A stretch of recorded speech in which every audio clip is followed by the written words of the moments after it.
హైదరాబాద్లో వైఎస్ఆర్ వర్ధంతి ఘనంగా హైదరాబాద్లో వైఎస్ రాజశేఖర రెడ్డి 16వ వర్ధంతి వేడుకలు ఘనంగా జరిగాయి. ఎమ్మెల్సీ దువ్వాడ శ్రీనివాస్ ఆధ్వర్యంలో మాదిరి మహానేత వైఎస్ఆర్ చిత్రపటానికి పూలమాలలు వేసి ఘన నివాళులర్పించారు. ఆయన మాట్లాడుతూ రాజశేఖర రెడ్డి రాష్ట్రానికి చేసిన సేవలు అమూల్యమని కొనియాడారు. ఆరోగ్యశ్రీ, ఉచిత విద్య, 108 అంబులెన్స్ సేవ వంటి పథకాలతో ఆయన పేద ప్రజల గుండెల్లో చెరగని ముద్ర వేశారని అన్నారు. వైఎస్ఆర్ కుటుంబానికి జీవితాంతం రుణపడి ఉంటారని తెలిపారు.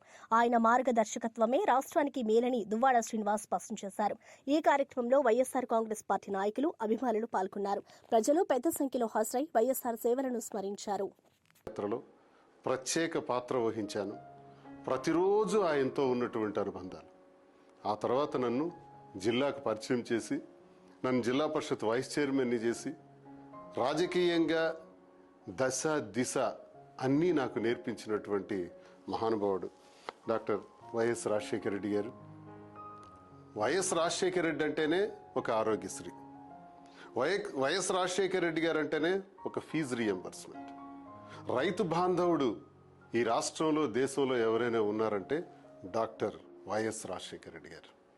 మనందరి దురదృష్టం, అంతటి మహానుభావుడు మనందరి మధ్యలో నుంచి అదృశ్యం అవటం. చాలా నష్టాలు జరిగినాయి.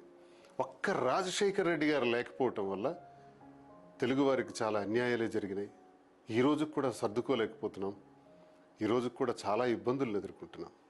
ఆ మహానుభావుడు ఆశీస్సులు అందరికీ ఉండాలని, స్వర్గస్థుడైనటువంటి డాక్టర్ వైఎస్ రాజశేఖర రెడ్డి గారు ఈ భూమి మీద ఉండే ప్రతి ఒక్కరికి వారి ఆశీస్సుల ద్వారా మంచి ప్రభుత్వాలు ఏర్పడే విధంగా, వాటి ద్వారా మేలు జరిగే విధంగా ఆశీర్వదించాలని మరి పెద్ద ఆయనకి నేను కోరుకుంటూ, ఈరోజు వారితో ఉన్నటువంటి స్మృతులన్నీ కూడా ప్రతి క్షణం కూడా ఒకసారి గుర్తుకు తెచ్చుకుంటున్నాం. జై వైఎస్ఆర్. నమస్కారం.